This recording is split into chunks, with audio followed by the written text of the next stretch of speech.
And good Thursday morning. You're listening to the Inside Drive podcast live here on Facebook and YouTube.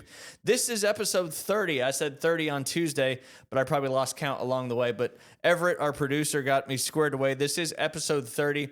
I'll have Jay Henley and Jay Chapman. He's running just a smidge late. He'll be here shortly, and we'll dive into some of our fun stuff today. Got a lot of good topics on the docket for today. But first, I want to thank Golf Plus for being one of our sponsors. Golfers, if you want to improve your score, Golf Plus is the place to be in Bay County with the tools and expertise to help you.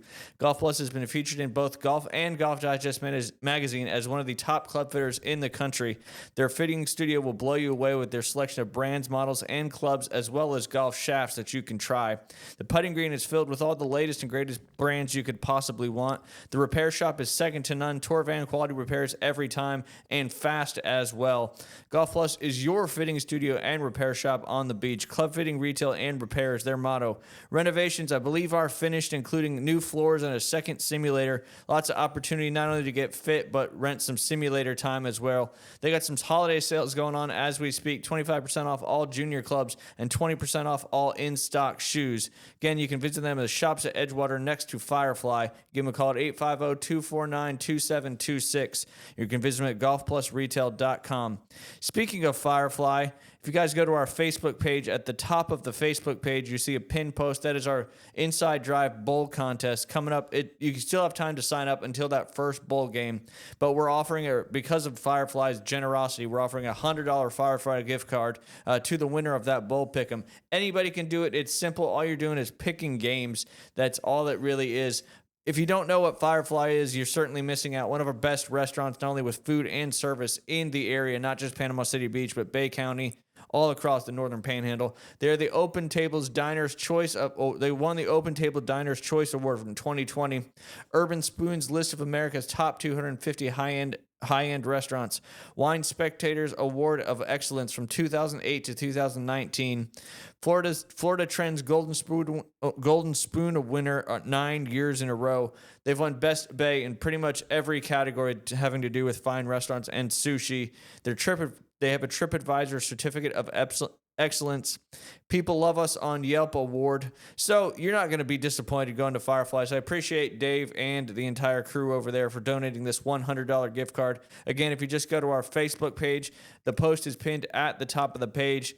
You see it there. You click on the link. You do have to have an ESPN fantasy account, which I believe most people probably do in this day and age. Jay Henley in studio with us, Jay. What's Squirrel. Up? What? Squirrel. Yeah. That's what it seemed like there for a second. How are you doing? It's good. Been a while. Good.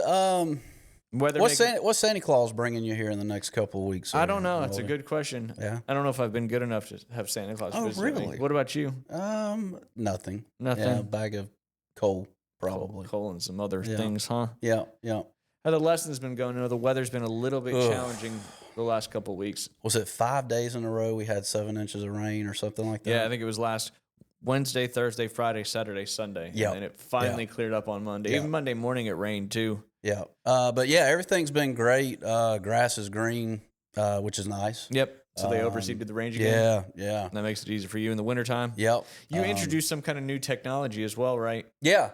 Bryson DeChambeau's Sportsbox 3D, it's AI generated. Yeah, I know.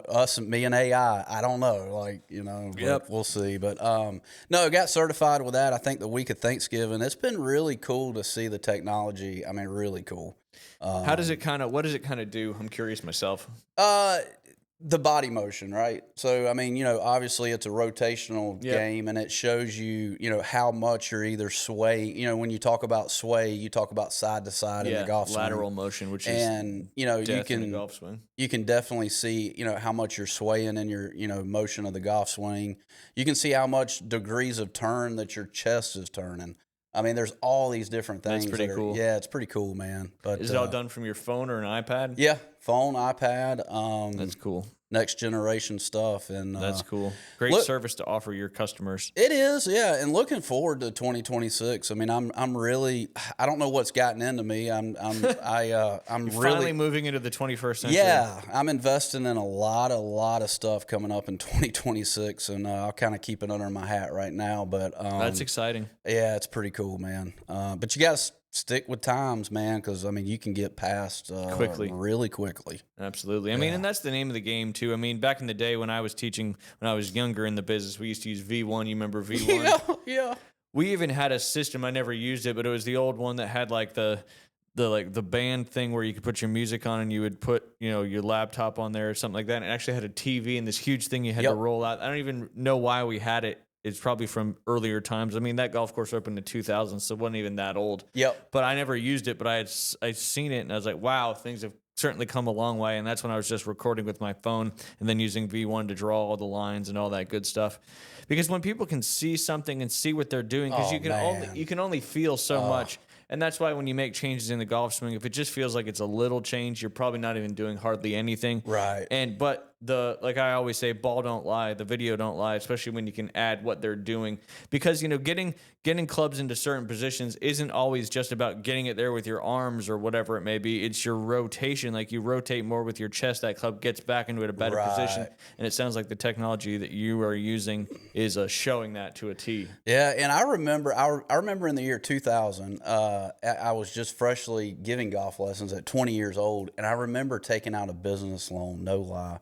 This thing was like $6,000, and I had the camcorder and I had all the wires and stuff that connected to a TV in the golf shop. Yeah, and it took 30. I remember it took like 45 minutes to an hour lesson, 45 minutes just to get it all set up. Set it up. It's crazy how. I mean, that's 25 years ago. Yeah, that's what's crazy is 2000 was 25 years ago.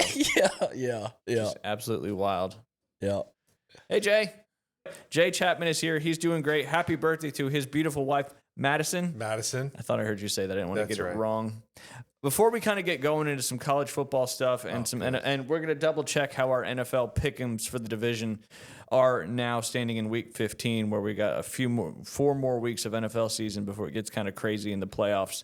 But Jay, I'm very upset at you. No, not him. Okay. So I was pretty much going to be a quote unquote lock in we've been doing this Bay Point Fantasy League this is, I think, our 4th year. Okay. And we were both 8, or I forget what our records were going into. We were 8-5, I believe. 8-5, yep. Yeah. So I was getting smoked by my guy because I had so many guys out with buys and injuries and all that. But it should have been where it was going to be everybody with the same record, and I had so many points that I would have won the tiebreaker. Well, his matchup, how far down were you until the end of it? I never even paid attention to your matchup. 17 points going into Monday night with Dicker as the kicker. Yeah, who gets 21 points. Wow. He beats his opponent by .004 to go to 9-5 and knock me out of the playoffs.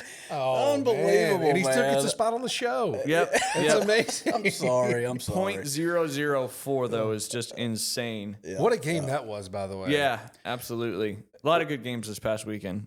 Well, I talked to Dicker at the half, and he told him. Yeah, that was all in the second half too, which was crazy. So just and I know Doc A, Steve Alexander, who's a regular guest on my radio show, Dicker beat him too. Basically, really? Yep. And I had Jalen Hurts, and he had -4 points on one play with the interception and then the fumble. So if he even just doesn't fumble it, I have enough points at that point. So I don't know. That's the beauty of fantasy football is it's always an adventure, and you never really know what's going to happen. Well, and a few years ago, let's get something straight. So there's this lady named T. That was right. T was the collusion story. The collusion story. I ended up giving her a player, and I guess that is non-etiquette in fantasy. Is that not etiquette? No, that's. Was it like a player to be named later, or a cash for cash trade? I mean, what's? Yeah, I don't know. No. There's no terms to the deal. She just asked him to drop somebody so she could pick him up, and I believe she ended up making the playoffs. Right? Jay. Did I drop you out on that one? I don't think. No, I think I made the playoffs last year. I can't remember. Okay, I got you. Yeah, here.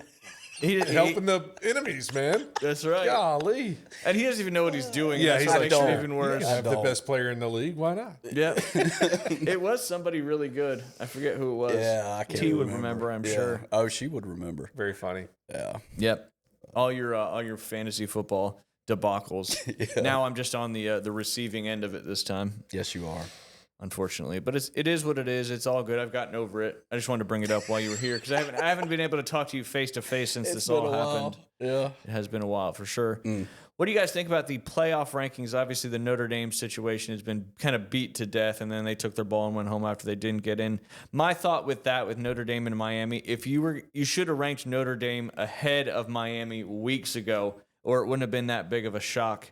Because if the head-to-head part really, really mattered, then you should have put Notre Dame ahead of Miami, and then people probably would have been like, okay. Anything surprise you, Jay? Henley? So Notre Dame's schedule is not that. No, it's not that great. It's not that great. And now they have this thing where next year, if they're in the top 12, they automatically make the college football playoffs, which I believe is nonsense as well. What do you think about Bama getting in? Yeah, I thought, just my humble opinion, I feel like you had to. I mean, it didn't matter really how they looked in that game. If they were in going into the game, you can't punish somebody for. Because, like I said, I told my dad the other day. You can punish BYU though. Well, they were not in. They were one of the at-large. They were at the 11th and 12th spot. No, they were not in. Oh, gotcha. Yeah. So, but Bama was already in. They were in the top 10. Because remember, the last two are the at-large, right, bid. So you got to be in the top 10 to be in. Bama was 9. I told my dad, right, so that.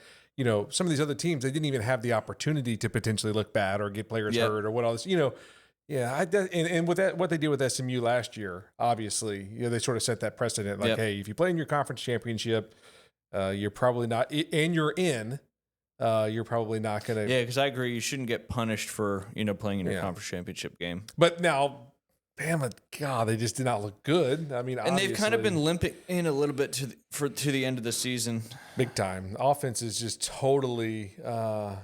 And I don't really know what's happened either. Same. I think they're going to do against Oklahoma in the first round matchup. Man, I'm hoping that if the offense can find some, success at all. I mean, I think that there was 3 turnovers in that game. As a matter of fact, I just happened to be channel surfing the other night and watched some of the reruns. Yep. And you forget how many short fields, even in the Georgia game. I mean, it's like a pick and a block punt. I mean, very short fields. That's really tough to overcome. So if they can hold onto the ball and have, some semblance of an offense. Well, the good thing is Oklahoma's front 7 is not the same front 7 as Georgia. Yeah. And if they can get that Jam Miller being out, obviously hard to establish the running game. And as everybody knows, I don't know if you know Jay Henley, but you have to establish the run to be able to pass the football. And that's just something Alabama could not do. And it just allowed Georgia, to kind of rush 3 or 4 the whole game and drop more people into coverage, which really made it tough on Simpson. Dude, I told my dad, I said, does Georgia have 20 guys on the That's field? what it feels like. That's what it felt like. I was like, this is crazy. Their defense is just always so good. And so many fast. studs, so many athletes, just huge guys that can, 280-pound guys that can run sideline to sideline. And that just makes it tough for any quarterback. I don't care how good you are. But yeah, Oklahoma, though, you got the flip side. It's very, very difficult to beat a team twice in one season, especially when you've played them once. You've seen them, you know what they do, all that stuff. So obviously, Alabama and Oklahoma, the 8 and 9 seeds, that'll be in Norman. Was the first game in Oklahoma? It was in Bama. Okay, so it was a test. So that's a little bit different than how it was before. But also, you got to remember this, too. And, of course, I'm just, because I'm a Bama fan, right? So, there was 2 huge drops in the Georgia game as well. Huge drops. Yeah, Bernard had that ball hit him right in the chest. Now it was a broken play. And then Ryan Williams dropped a wide open touchdown. You're like, dude. That was shocking. Yeah, I heard the announcer say, or it was actually maybe Greg McElroy or somebody. It was like, he's not a natural catcher of the football. And I thought, well. What a weird thing to say. Yeah, about a receiver. Who's one of the best in the country. Yeah, you might want to be a natural catcher of the ball if you're going to play wide receiver. Yeah, I was kind of confused by that comment. You heard it too then? Yeah. Yeah. I was like, did I just hear that right? I was like, what is he talking about? What does he mean by that? Yeah. I mean, I could kind of understand a little bit. People who go, even if it's thrown straight to, they're not catching it like this. Yeah, they're going and getting it with their hands. So maybe that's just not his style. But Jay, Henley, I'm just going to say, I should get back to the better looking Jay because that makes it easier. Alabama, Oklahoma. Who wins that game? Who goes on to play Indiana? No, let's see. I'm going to go Alabama. I don't think Oklahoma can beat Alabama twice in a row, and I feel like not in a row, just in a season. It would be 2 in a row, right? They just played Georgia in the SEC championship. So their next game will be against Oklahoma. They didn't play Oklahoma in the SEC championship. 2 in a row wins versus Alabama or Oklahoma. That's fair. So I take Alabama. Yeah. Who wins Alabama, Indiana? Don't know much about Indiana. I know they're a basketball watch the team. Ohio State Indiana game? No, negative. That was No. impressive. That was one of the best games of the year. Very impressive. Yeah. And just Indiana, what he did, especially on that 3rd and 6, that ball he threw down the sideline, that was a big boy throw right there. And he's going to be a good NFL quarterback. He's got the mentality. He's 6'5". He can throw the ball. He's everything you'd want. I think he'll end up being the number 1 pick, and I also think he'll win the Heisman simply because of what he did in that Ohio State game. He was a bit more athletic. That's the first time I've ever really Yep. seen him too, and he was a bit more athletic than I thought he would be. He made it happen with his feet. Some extended plays, made throws. For sure. Wow. And to be 6'5", to be able to do that, that's definitely NFL caliber quarterback for sure. The only other game I watched Indiana play is when they went on the road against Oregon and won over there at Autzen Stadium, which that was a really impressive win. Obviously, winning against Ohio State in the Big Ten Championship is even more impressive. Speaking of Oregon, they take on JMU, who won the Sun Belt Conference and got that. It's the 5 highest ranked conference champions that get in. They're not the 5. They don't rank them top 5. I think they did that last year, and that was kind of a disaster. Yeah. So they get that 11 and 12 spot, like Better Looking Jay was saying. Right. So JMU versus Oregon. I think JMU may be able to hang for a quarter or so, but then it's just going to get kind of crazy. JMU's not a bad football team. I have watched them multiple times, but I watched them against like Coastal Carolina and teams like that. So no offense to my Shants, but just the Jimmies and the Joes don't line up with what JMU's got. And I think Billy Napier's actually going to be very successful at JMU, going back to the Sun Belt Conference, because that's more his. It's not so much pressure, but JMU's year in and year out one of the best teams in FCS. No, they're in FB. I don't know why I said that. They're in FBS now. So Oregon, everybody agree on that? Oregon will win that one? Oh, yeah. Yeah. So then Oregon, Texas Tech, bet the over in that one. 2 high-powered offenses going toe-to-toe in that one. That'll be interesting. Who do you guys think wins that game? Man, I haven't seen enough of Texas Tech, if I'm being honest. The game that I did see them play, I thought that they looked more physical than I don't know why I was thinking that, but they did. So they look great. I actually might take Texas Tech in that game. I think I probably would too, even though I'm kind of rooting for the Ducks to make a run. I don't know why. I just kind of like it's Oregon fun when they're in. It just is, yeah. They're just a fun team. All the Nike stuff, all the uniform combinations. Yeah. And Dante Moore's a really good quarterback. Kind of fun to watch him as well. Ole Miss, Tulane. Tulane was that second team that got in because they won their conference, but they were ranked higher, and the ACC didn't have a ranked team win there. I mean, if Virginia would have won, then either Tulane or JMU would have been out. But I think you still would have seen a very similar outcome to an Ole Miss and Tulane versus an Ole Miss and Virginia. Probably would have been pretty similar. No offense to Virginia, but Virginia is just a different caliber of athletes on their team versus an Ole Miss. Ole Miss, Tulane. Ole Miss gets the dub with Pete Golding at the helm. I'm going Tulane. What? Yeah. Oh, you said the coaching mix-up is just going to it's a derail. Well, it's kind of like, Florida State got left out of the college football playoff because they didn't have their quarterback. What's the difference between a quarterback and a head coach? I know the head coach is just making stuff happen with the athletes actually on the field. So, and if Tulane wins, then Old Lane doesn't get paid by LSU for the win, which is still crazy that LSU would put that in his contract, that any college football playoff wins that Ole Miss had, they would pay him for it. That's the craziest stuff I've ever heard. Is it ironic that they're playing Tulane? No. Nice. Way to try to stretch that in. That's pretty good. That was pretty good. I'll have to give you that. Ole Miss and Tulane have already played this season too, and Ole Miss beat the brakes off them. So don't expect anything different in this matchup. Well, and the Tulane guys headed to Florida as well. I mean, right? So it's sort of not a... It's kind of a weird thing. Yeah. And then it'll be Georgia and Ole Miss. Your Bulldogs handle that one, Jay? Yeah, I think so. Handedly. Yeah. Dang. Easily. Yeah. I just don't know if Ole Miss will be able to really move the ball too well on Georgia. Same thing. Georgia advances to the semifinals by way of Ole Miss. I think so. Yeah, I have that. And then last but not least, the U versus Texas A&M. The U controversially gets in there based on the head-to-head over Notre Dame. And now they have to play Texas A&M, who is 1 win away from being in the SEC championship. That got spoiled as well. The winner of that game will go on to face number 2, Ohio State, who is the betting favorite to win the college football national championship. I'll take A&M on that one. I'm going to take A&M on that one too, but I do have a grievance here, if you don't mind. Air it. Okay, so Bama loses in a conference championship game to Georgia, who is probably one of, if not the best team in college football, right? Top 3 for sure. Yeah, and it's a cataclysmic event. People just push them out of the playoffs.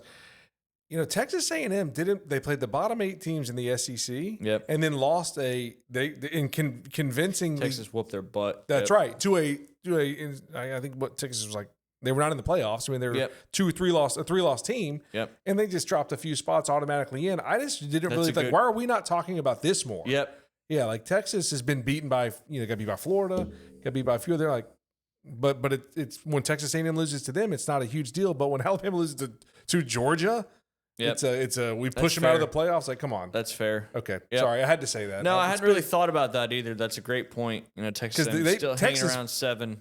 Beat them they big brothered them. Yep, it was 38-14 in that one, something like that, and they were dominant. Once that first quarter ended, Texas just kind of got out and never looked back there. So both A&Ms, you guys have both. I'll take the U just to be different. So that team goes on to play Ohio State. Does Texas A&M beat Ohio State? No. Yeah, resounding no. I don't think either team that wins that game beats Ohio State. So let's flash forward. Georgia moves on. Ohio State moves on. Who wins Ohio State, Georgia? It's a rematch of last year's semifinal, I believe. Oh, man. I just keep thinking Georgia's just playing really good football.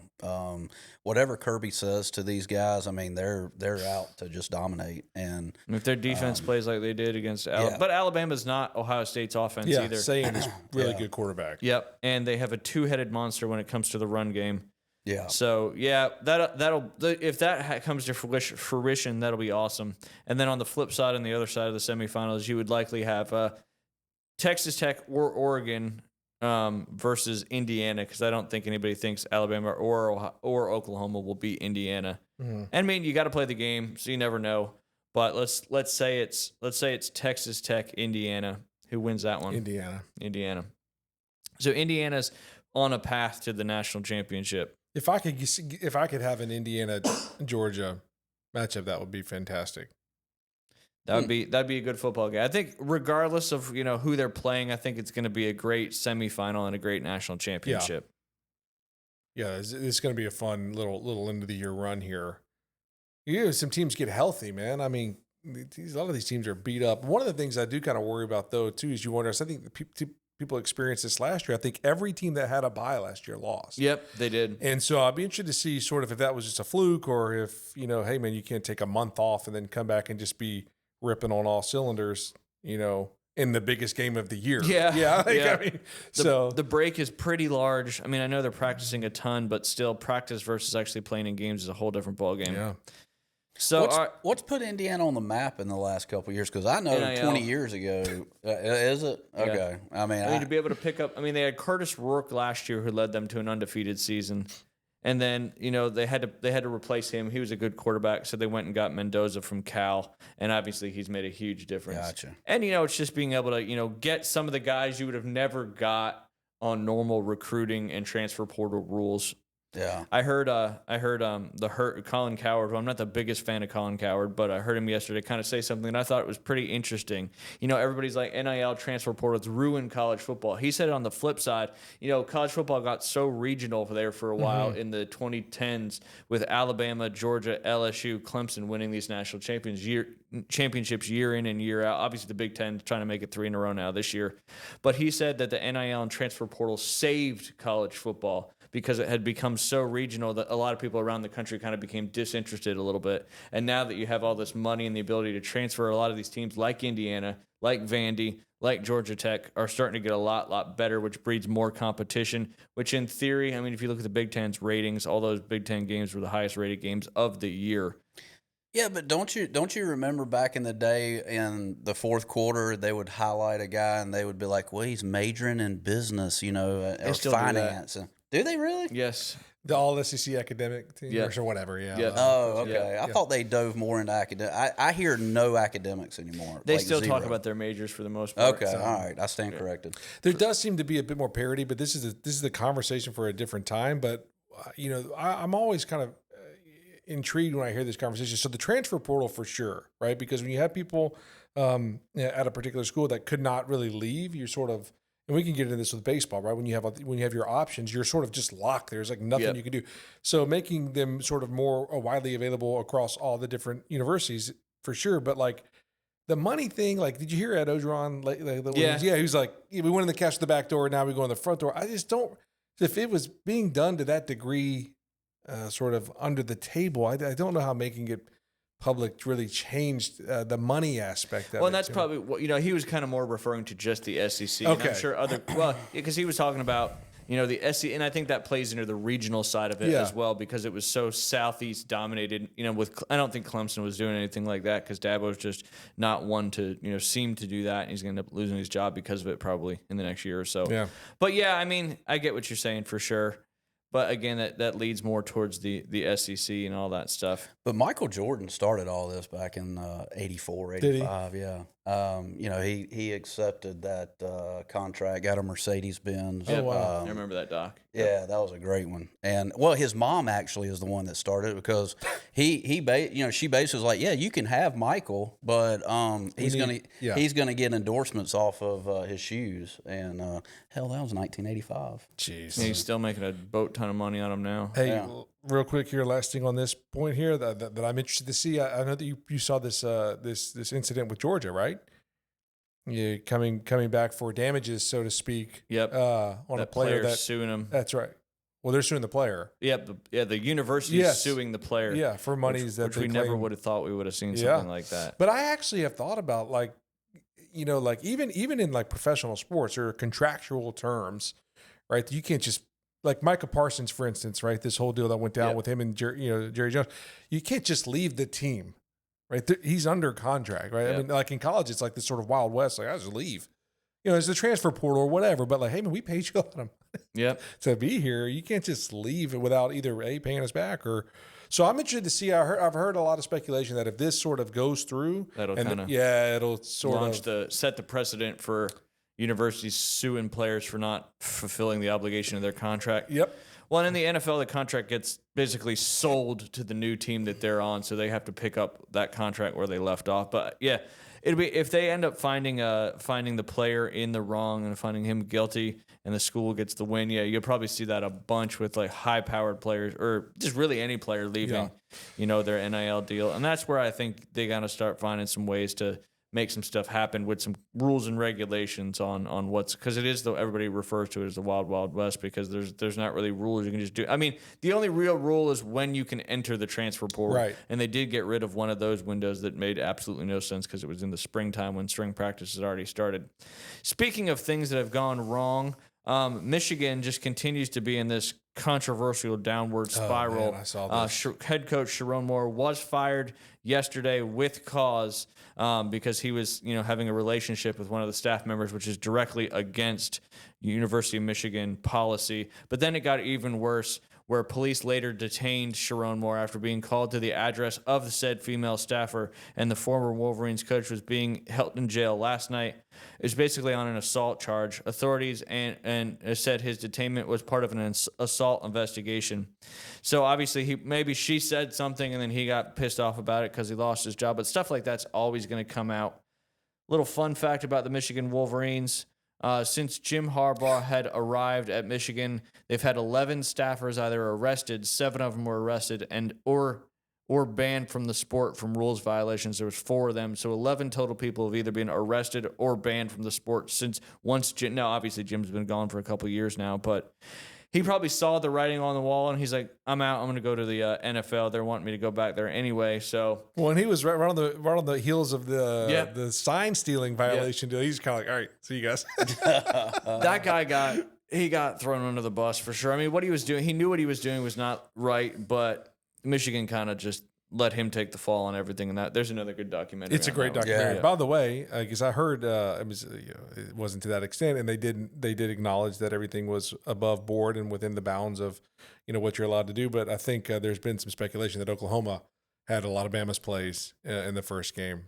The offensive coordinator, he specifically said, "Did you see that?" I did. To Venables, he's like, "We're changing all our signs." So. That came out like a little while ago, didn't it? Yeah, it was his last press conference, I think, right after the SEC championship, when they had realized that they were going to be lining up with Oklahoma. Yep. But I saw it's interesting, like that's still going on to this day, and I don't know what makes. I watched that whole documentary, and I still don't know what makes it. I guess if you go video a practice, that's illegal. I don't have any idea. I think that's where they kind of got him, because people have been trying to steal signs forever. It's like counting cards. If you can count cards, hey, that's a gift, man. Freaking do it. Like, well, the casinos don't like it, so good luck getting into the win. Yeah. Jay's over there counting cards. How'd you start? No, I'm not that. Gin rummy. Yeah. His Vegas vacation. Right. His cousin Eddie. Yeah. Playing War. Those are all so good. What a great movie. It is a great How many times you watch Christmas Vacation so far? Only 3 or 4 times, actually. How about you? Well, it didn't really start hitting the TV channels until after Thanksgiving, unlike most people's Christmas decorations, including ours. And then once Thanksgiving happened, it was like on all day the next day. It's kind of hard not to find it somewhere. Yeah. And then once you get on it, depending on where it is, usually you stick through it the rest of the way. It's definitely one of those movies that happens at. Jay, 44 years old. Yeah. That's you, right? 45. 45. Oh, wow. So you're older than Mr. Phillip Rivers, who's likely to be the starting quarterback for the Indianapolis Colts this weekend against the Seattle Seahawks. Not good timing there for the opponent they're playing, who has an absolutely spectacular defense. What do you guys think of Phillip coming back? He's got 10 kids. He's a grandfather. One of his kids is the same age as Riley Leonard, who is the backup to Daniel Jones when he popped his ACL, and now Riley Leonard got hurt. Anthony Richardson's still dealing with the eye injury, so he'll be out. He's not even available. What do you guys think about Phillip Rivers coming out of retirement to basically lead the Colts, trying to, finish this playoff push and maybe get into the playoffs and maybe win a game or two? A financial move, obviously, with 10 kids. Are you kidding me? Holy smokes! Yeah, he's got to make the money. I wonder what they're going to pay him. That's a good question. Yeah, every play that I would run in the lead up to this game practice, I would have like a stopwatch and say, the ball has to be out of my hand in 2 seconds or whatever. It to be like, no sitting around the pocket trying to navigate. Trying to step up. That's not going to happen, or he's going to get killed, literally. Yeah, and it's especially tough when you're not coming back, sort of in probably peak shape. Yeah. I mean, he's been coaching high school football, I believe, for a long time now. Hey, kudos to him for saying yes, though. Yeah, I mean, I'd probably be like, you know what? He's had some really good press conferences the last 24 hours or so. But also, he is a crazy trash talker out there on the field. That was what he was known for. Obviously, one of the best quarterbacks in the league to never win a Super Bowl. But he would just talk so much trash. I hope he doesn't continue doing that, or he may really end up getting hurt. Yeah. What happens if he gets hurt? Are they going to sign another Wildcat. random quarter? Yep. Just start letting Jonathan Taylor play quarterback. Well, a lot of times you have like a punter or a kicker that can at least, get you some passing and all that. That's like when the Niners played in the NFC Championship against the Eagles and Brock Purdy got his UCL torn. And then they didn't have another option. And then now it's the Brock Purdy rule where you're allowed to carry 3 quarterbacks on your active roster, but it doesn't penalize you with those 53 players. So that rule is basically came out of that. But I wonder if they've got to have somebody just in case, because the chances of him getting hurt, unfortunately, are probably pretty high. That offensive line is going to feel the pressure this weekend. Well, we talked about this a little earlier, but Cam Newton has publicly made himself available on his podcast. So maybe they heard that and thought, well, if Rivers, gets hurt, we might. Who would you go with, Cam or Phillip Rivers? Oh, that's a tough one. Phillip Rivers. Yeah. You think so? Mm-hmm. Yeah. I think I'd probably go with Cam just because of the safety side of things. He probably can still move a little bit, but he's also just such a bigger guy than Phillip Rivers is. He may be able to take a hit or two, but again, he's in the gym. I mean, that's what he said. I mean, he still works out. He thinks it's his personality that's leaving him out. Yes. There's probably some truth to that. I think Chapman needs to come out of retirement and go back into the major leagues. Dude, come on! I could have thrown a few pitches for the Braves the last couple of seasons. My gosh, I saw one game they blew like eight run lead in the 9th or something. I'm like, I've been out there. I know it's no fun, but perfect the knuckleball so you can save the arm. Can you do that? I don't know. I'm so washed right now. Dude. I don't even know that I could. I really don't. I mean, come on. I really don't. I went and spoke with the Chipola baseball team this past week, and I was looking at all the guys, and I was there 20 years ago, right? So I'm like looking at the guys. I'm like, huh. Like that's not what we looked like 20 years ago. Glad I played when I did. Kind of idea. So no, I don't think so. But I don't even know that I could get it to home plate. I'm being honest. Really? My arm is just, it's washed, dude. Got a big titanium screw in there, man.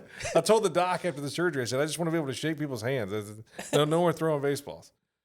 That probably definitely changes what he would do to your arm. I'm sure the after playing baseball surgery is completely different than the I think you want to do some bone graft stuff prior. I was like, no, just put a deck screw in there and make sure I'm good. Just make sure it hangs in there when I'm walking. That's right. That's funny. Yeah. That's funny. All right, let's see. What about the Chipola baseball team? What were some words of wisdom that was given out to? Yeah, what I was really trying to tell the Chipola, I mean, if you're really asking, I was really telling them like, hey man, I know that a lot of you guys probably think that, you should be at a Division I school or drafted, and I understand that. I've been there, but don't discount this league. I mean, this league will eat you alive if you don't. There's a lot of good players in that league. Yeah. And same thing to the Gulf Coast team. I talked to Candler. I'm still great friends with Coach Candler and Tyler Younger over there, and it's really good baseball, man. Yep. And so anyways, I was just kind of telling them as I came in with that attitude when I was a young guy, and I thought I might just throw my cleats on the mound and be good, and I got to hand it to me a few times. Yeah. Learned real quick. Yep. There's something, and this is so I've been following Bozeman basketball the last few weeks, and my son plays on Bozeman, cool. the JV team, and we've been up near I-10 to Bethlehem High School. We've been to a couple of Christian academies up there, Chipola, all that. Man, there is some basketball teams up in the I-10 area. It's insane. Graceful. Yeah. Yeah, there you go. Yeah. I mean, it's Bluntstown. Yeah. Chipley. It's like, I don't know, man. It's I remember, just a real quick aside here, when I was at Chipotle, this is 20 years ago. Of course, I didn't really understand the whole grades dynamic with the basketball team at the time, but I remember they're having a dunk contest. Mm-hmm. I was used to high school basketball. Right? Yeah. I was like, okay, what is this going to be? Whatever. So I ended up going to it, and the first guy ended up going to Indiana. His name was Jay Anderson. He was a really good basketball player. Huge between the legs jam, and I was like, whoa, this is like way different than Just the throwing it off the backboard, yeah. windmills, 360s, and I was like, what is going on here? Like, and then like, oh, all these guys are unbelievable athletes. They struggled in school is probably a nice way to say it. Yeah.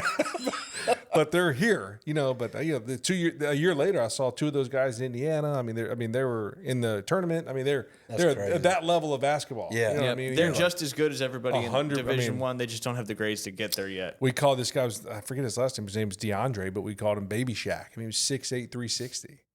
He was at Indiana the next year. Yeah. Wow. That's why. I mean, that's what's so beautiful about JUCO sports is the athletes are still just as good, but like you said, they don't have the grades yet, so they kind of get their grades up so they can get wherever they need to go. And we're lucky to have a few few JUCOs around here that have great sports with Chipola College and Gulf Coast State University. So, don't take, like you said, the players don't take it for granted, but people don't take for granted what kind of level of sport you're going to watch when you go watch them play to get out. And the volleyball too, it's the same thing. The volleyball at Gulf Coast has always been really, really spectacular. All right, Jay, I gave you that because I don't know if I can do them both at the same time. I've been. I like yellow. Doesn't sound like it's your first time. Yeah.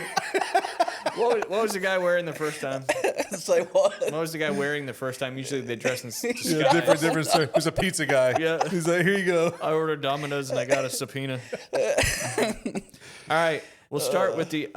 Can you understand on the right side of the page? That's what we all picked for division winners. Go ahead, Chappie. All right. Can you read it? Can you understand what it says on the right side there? It says like AFC East, NFC East, all the different divisions and who picked what. Yeah. All right. We'll start with the AFC East. You must have good IQ, man, because your handwriting. People with handwriting like That's that. what I tell Great my IQ. family all the time. Same. My penmanship is terrible. Is that what that means? Yeah. Great IQ. Good. Yeah. Yeah, fantastic. It's almost not legible. All right. I'll say the division. You say who we picked. AFC East. Did everybody pick the Bills? Probably. BLJ, or who is that? Well, okay, you, worst looking Jay, WLJ. picked the Dolphins. Gotcha. So Bills, Dolphins. Well, the Dolphins haven't technically been eliminated yet. They still have a chance, but the Patriots are 11-2 and likely to win that particular division. The Bills are 8-4 or 9-4, excuse me, and they have to have a lot of things happen to win the division. I've been surprised a little bit by their season. We've kind of had the AFC has kind of been turned completely around with like the Chiefs and the Ravens, and the Bills they're probably going to get a wild card spot, but the Chiefs may not make the playoffs. They have an opportunity, but a lot of stuff has to happen for it. All right, we'll go AFC North, which has been kind of a crazy division this year. AFC North. You picked the Ravens, and I picked both Jays picked the Bengals. Well, the Bengals are at 4-9. The Ravens are at 6-7, and the Steelers lead the division currently at 6-7. Now, again, we still have 4 weeks of football to go, so a lot of these are going to shake out. Burrow's toe injury. Yeah, that was tough for the Yeah. Bengals. And that was a tough loss for the Bills last week against the Bengals. Or I think the Bills scored late in that game to win after Burrow threw that awful interception. Yeah. All right, AFC South. This division is more competitive than it's been in a long time. I went with the Titans. Wow. Worst looking Jay went with the Jags, and you went with the Texans. Well, the Tennessee Titans, I think that was just you were being nice to the Titans. Yeah. They're obviously not doing too well. Throwaway, yeah. They're 2-11. The Jags are currently leading the division at 9-4. The Houston Texans are right on their heels at 8-5. So we may actually get one right in that division. Yeah. That'd be nice. All right, AFC West. This is another crazy one where a team just came out of nowhere. I mean, they were decent last year, but not like they are this year. I actually went with the Chiefs, so Mr. Henley went with the Raiders, and you went with the Broncos. The Raiders, huh? That's just as bad as the Titans. Yeah, but I think his pick was just trying to kind of be silly. Yours was probably realistic. It was a gamble. It was definitely a gamble. The Raiders are 2-11. The Chiefs are 5-7 and they're going to end their streak of 10 straight division championships. And the Broncos likely they don't have it locked up because the Chargers are 2 games back. But the Denver Broncos are at 11-2 behind the strong defense and Mr. Nix has had a great season. Yeah. All right, moving over to the NFC side of things. All right, NFC East, we'll start with that one, just defending Super Bowl champions. Yep, both the Jays took the Eagles, and you took the Commanders. Whew. Of course, it was tough with Daniel's army. And they were so good last year, and then they just went straight back to where they were prior to that good season last year. The Eagles are currently hanging on to the division at 8-5, with the Cowboys kind of chomping at their heels at 5-6-1. So that's still going to get figured out because they have to play each other one more time. So we'll see how that shakes out. NFC North, that's been a battle back and forth between the Packers and the Bears, even though the Lions aren't too far back in that one. All right. So I went Packers, and both of you bozos went Lions. Well, the Lions are 8-5 and a couple games back of the 8-3 Green Bay Packers, or 8-3-1 Green Bay Packers, excuse me, because they had that tie against Dallas earlier this year. All right, let's go to the NFC South, which is kind of a crazy race right now because you would have thought that the Buccaneers, the start of their season was so good, you thought they would have ran away with that division because the Falcons suck and the Saints are terrible. Yeah, I picked the Panthers. Probably not a great pick. Yeah. Nice pick. I mean, they're 7-6. They're tied with the Bucks. They could literally win the division this year. That's what I'm insane. That's crazy. I've been keeping up with them a little bit because of Bryce, obviously, but it's crazy. Mr. Henley went with the Falcons, and you went with the Bucks. So that one could still shake out a little bit because they got to play each other, I think, once in the last game of the season. That could determine the division champion in the playoff spot. And then last but not least, the NFC West, which has got 2 teams at 10-3 right now and 1 team at 9-4, surprisingly at 9-4, and then the Cardinals are the Cardinals. They're 3-10. So, that you could guess my surprise when I looked down and saw that Mr. Henley did pick the Cardinals. The Cardinals and the Raiders. And then I went with the Rams. And who do you think you went with? Oh, the Niners. Yep, there you go. Yeah. The Rams could easily win the Super Bowl this year. That team is absolutely stacked. Fantastic. But I think we just have to play the Seahawks one more time. So if the Rams drop 1, and then the Seahawks-Niners game could go down to the final game of the season where that's for the division championship and potentially the number 1 overall seed, which is kind of crazy because once Nick Bosa got injured, I was not feeling good about it. And then once Fred Warner got injured, I was definitely not feeling good about it. But somehow they've kind of hung in there with a bunch of rookies on that side of things. Well, how about this? And Mac Jones filling in for a little while. But how about this? What was your thoughts when Brock Purdy came back in the first game? He threw like 4 picks. That was a rough game. I was fine with it because he's done that before. He did that in Christmas against the Raiders a few years ago and then bounced back in the playoff game with like a monster game. Okay. And then, a lot like all other big time quarterbacks have done that before too as well. You saw Hurts throw 4 the other night. I'm like, golly, man. Brady's done it. Montana's done it. Young's done it. There's all quarterbacks have had those kind of games because you're not going to play perfect every game. But how you bounce back is the important part. And he had to bounce back on the road in a cold game against the Browns, which the Browns' defense is good. That's about all that's good for the Browns, even though they won a game or they lost a game to the Titans last week. That was their second win of the season. I knew they'd get a win or two. Yeah. You have to. Somebody's gonna mess up at least once or twice. Real quick, I want to read our Panhandle Credit Union sponsorship, and then we're going to go into our kind of crazy stories, and then we'll finish with some high school sports, and the middle school girls basketball playoff tournament gets underway this afternoon. Talk about that as well. Panhandle Credit Union, the quality relationships they have with our community is what Panhandle Credit Union is all about, whether it is sponsoring an event, donating to a cause, providing loan options, or setting people up with great banking products. Panhandle Credit Union is here to serve those who live, work, worship, or attend school in Bay and other surrounding counties. Together, Panhandle Credit Union builds community. Visit panhandlecu.org or swing by any location to join. Again, that's Panhandle Credit Union. Great credit union. Lots of great banking products for you. Just swing by any location or just go to panhandlecu.org to check out their products. Jay? Yes, sir. I don't even know why I'm going to ask this question, but I'm going to. What? Do you have any? I'm looking. You put me on the spot here. And, I mean, it's every Thursday. I know you haven't been here in a while, but I know. I'll start with this one because this one's, you know how all the kids, and there's no rhyme or reason behind it. The whole 6'7" nonsense. Yes. Yeah. My gosh. I make kids on my flag football team. If they say 6'7", they immediately got to do 10 push-ups, and if they say it with another person, they've each got to do 10. But the West Coast burger food chain In-N-Out. Oh, yeah. It has removed the number 67 from its ticket order system due to the viral 6'7" trend, employees said. An employee at the chain's restaurant initially reported on Reddit that they noticed the ticket system skipping straight from 66 to 68. And a worker at the Los Angeles location confirmed to People.com that the number was removed a month ago. The removal comes after videos online showed crowds of rowdy teenagers and young adults waiting for the number 6'7" to be called and then responding by celebrating boisterously. 6'7" has no specific meaning, but it is commonly believed to have originated with the song Doot Doot 6'7" by Skrilla. The term was dubbed Dictionaries.com 2025 Word of the Year, because that makes sense.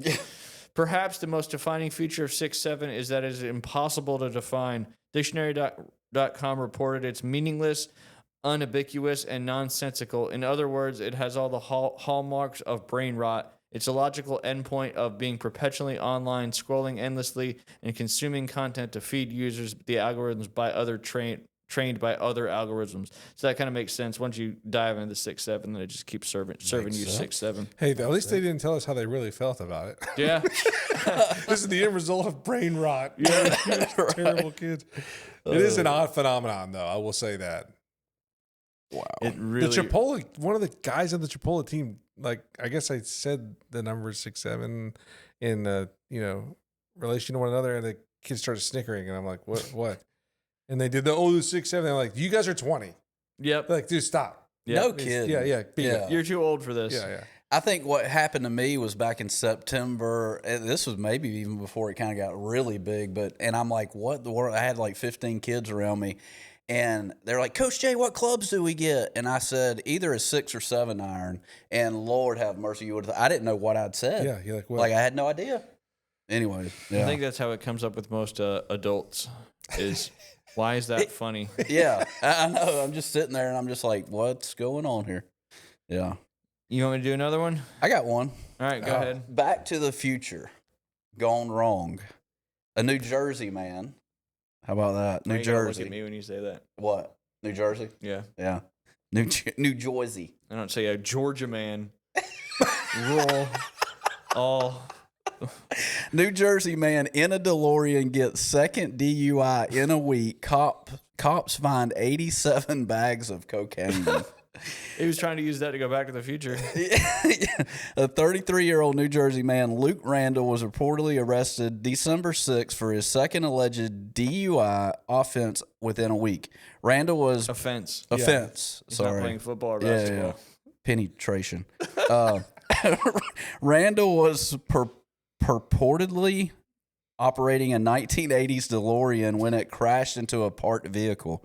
Police subsequently discovered 87 wrapped baggies of cocaine and vodka bottles inside the car. He faces doing all that cocaine. Yeah, he faces multiple charges, including driving under the influence, careless driving, reckless driving. While details regarding his first alleged DUI on November 3rd for similar offenses were part of the initial report. Such results confirm an incident involving Luke Randall, a DeLorean crash, and the discovery of cocaine-related charges.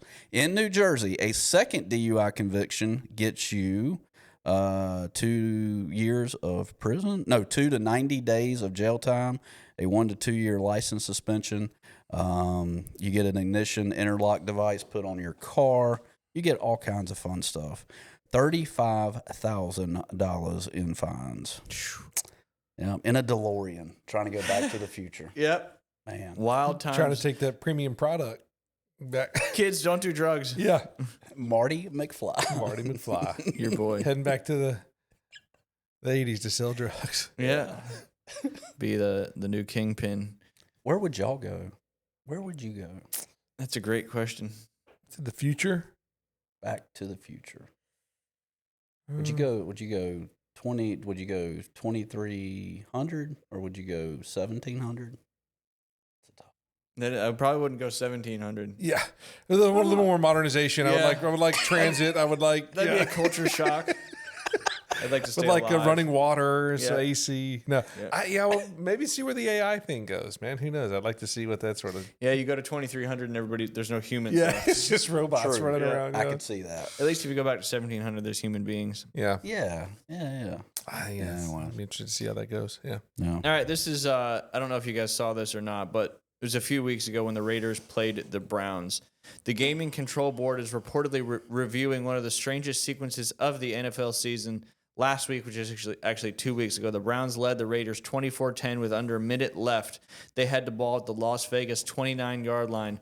Already an easy goal field goal range, already up 2 scores with a chance to make it a 3-score game. The field goal would have pushed the total over at 36.5, a number that had nearly 80% of the handle riding on it. Instead, Cleveland executed something almost never heard of in modern football, a punt inside the opponent's 30. Even TV analysts said they couldn't remember the last time they'd seen a team punt from close to the goal line. Now the GCB, the Gambling Control Board, wants to know why. Why was it just a horrendous decision making, or was there more to the low box scores? So that really makes you think. Here's the deal with this. This is me personally, right? If you want to make it less obvious, like you just, I guess it was a coaching decision. I mean, they would have known something. You just tell them to fumble the snap on the field goal. Like just, we're at least look like we're attempting a field goal and just act like something went wrong. But Yeah. don't punt. It was a very odd looking. And just like super obvious. Yes. Was the field goal kicker struggling during that game? Like, that'd be my number one question. I don't know. I have no idea. But what would it matter? Yeah, you're punting up by from the 2 30. scores and you punt from the Yeah. 30. Yeah. Like, Okay, you yeah, tell that's me a fair. field goal kicker in the NFL that can't make it from the 30. They're making 60s now. I mean, it's crazy. Easily. Yeah. Well, I heard an interview about that, not to keep going on a side topic, but it's because, they have the K-balls. And, quarterbacks have always been allowed to kind of prep their balls however they want it. Well, now the kickers, this is a new rule this year. They're allowed to prep their ball however they want as well. So maybe there's something to that now the kickers can prep their K-balls. Because I knew the ball's always been different, but they've never been able to actually prep their ball the way they want to. So maybe it's something to do with the PSIs and stuff like that. And everything's indoor now, too. So A lot of indoor facilities for sure. Yeah. But, I mean, that may be a change that they revoke or something like that. Unless I think it's good for the game, these bomb kicks. Fun. There's going to be another record broken, I'm sure. We had it broken this year, I believe, if I'm not mistaken. We had one in the preseason, which wasn't a record because it was a preseason, and then a guy did it in the regular season, which is pretty crazy. Yeah. Speaking of gambling in sports, Buffalo player Victor Snow has been banned from the NCAA after found to be involved in a gambling ring and trying to fix games. And it's an Instagram post. So if you go to the second slide, it's a video of him like running wide open to score a touchdown, and he just goes out of bounds at the 15. It's almost worse than the Browns thing. He's just like going, and then just makes a beeline and just goes right out of bounds. They're investigating this? No, he got banned from the NCAA because of him doing that, and then they found more stuff that he was doing to fix games. And you saw the baseball thing too. Yep. We talked about that. Like the guys, these guys are idiots, man. Like, I mean, truly, they really are.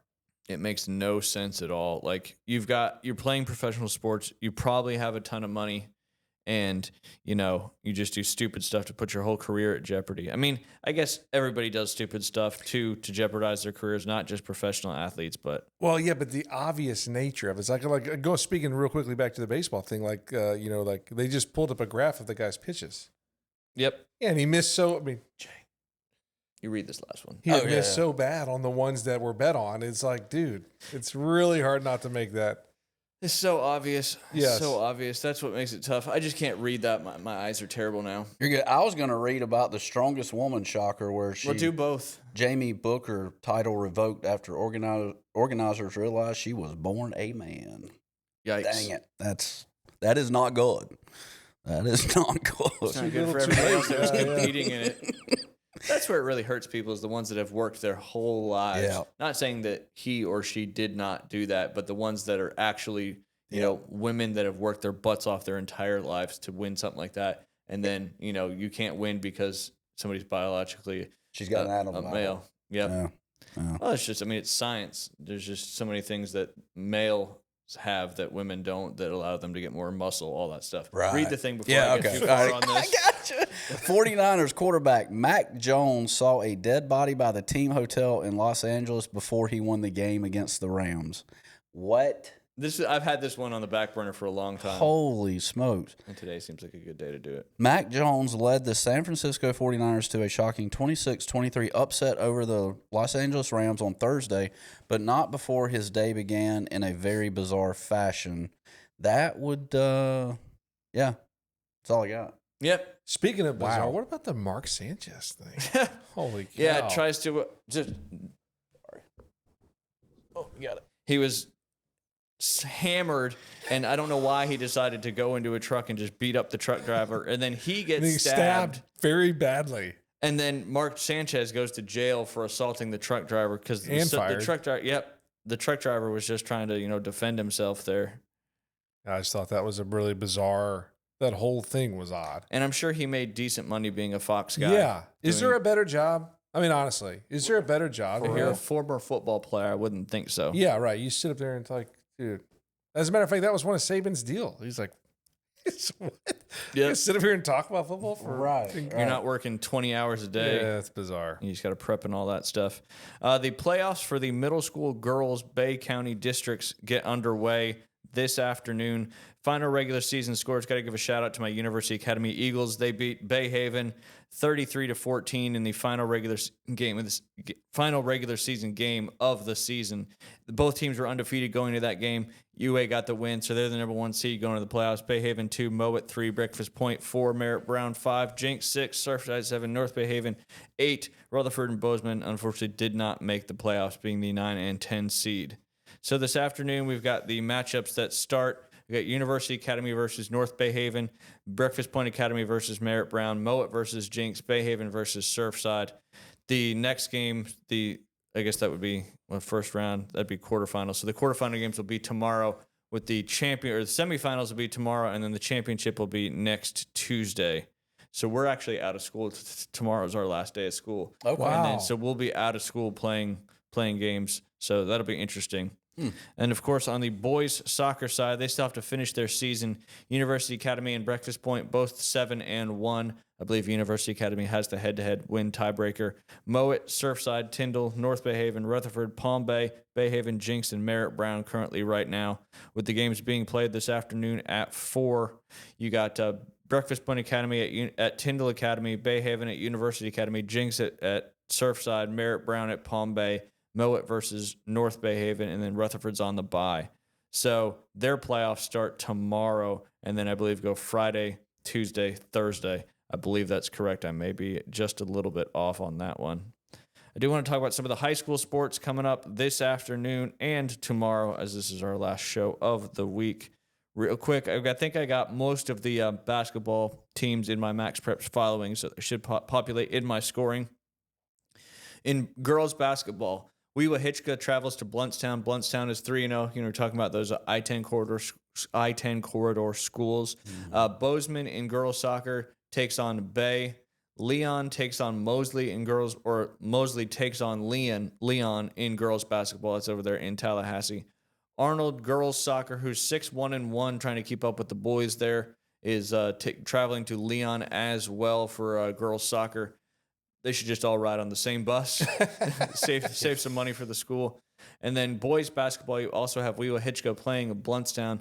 Bluntstown doesn't have a game reported yet, so that might be their first game of the season. I don't know how that works. And then girls or boys varsity basketball, Port St. Joe against North Bay Haven Academy. North Bay Haven's off to a great start at 6-2. And then the Mosley girls soccer team, who I talked about quite a bit because a lot of their girls were on UA's girls soccer team last year. They are 8-2 on the season, and they are hosting Navarre this evening at 7:30. I'll keep you posted on all those different varsity sports, boys and girls, basketball and soccer. Jay, Yep. You got anything coming up, lesson specials, holiday special wise? I don't, Ryan. I'm just kind of taking it easy these next few weeks. And Easy, but gift cards are still available? Yeah. I mean, I'm just really not, quite advertising it, but if somebody wants to. Well, you are right now. Yeah, I am now. If you want to give me a call, I'll be glad to help you out. But Christmas present, stocking stuffer. Yep. Get a little lesson package for your either your junior golfer or the golfer, whatever in your family. Yep. And of course, you got your new technology as well. What's that called again? Sportsbox 3D, and it's a big Bryson DeChambeau thing. He's all into it, and and you can get as deep into it as you want to. I'm not going to get too crazy deep into it. I know, right? But you're not going to utilize it to its full potential. Nah, there's way too much information for me. Way too much information. No. And then Jay, of course, thanks for coming on the show. Remind everybody, what you do and how they can get in touch with you. Of course, thank you for having me again. I always enjoy this. It's always a lot of fun. This little crew here. Chapman Wealth Management. We're right off of Jinx on Huntcliffe. 850-867-8247. And really what it is, when you think about it, kind of concisely say, we just really partner with people during their investment journey, right? Yeah. So different people at many different stages, worried about many different things. And so we try to help people navigate, each one of their own, particular set of circumstances at the moment. That's really what we're trying to do. Were you at the office before here? I was. Yeah, I was. Everybody knows your address. Yeah, that's exactly right. I text you really quickly. I had some calls and things I had to take care of, and I was like, 11:30, right? Yeah, 11. I was like, it is 11.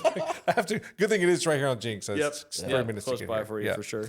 So, Army Navy this weekend. Ooh, who do you think gets the dub? I believe Navy is favored by 6 in that game. A lot of running. Always a fun game though, for sure. Yeah. I'll take the underdog Army.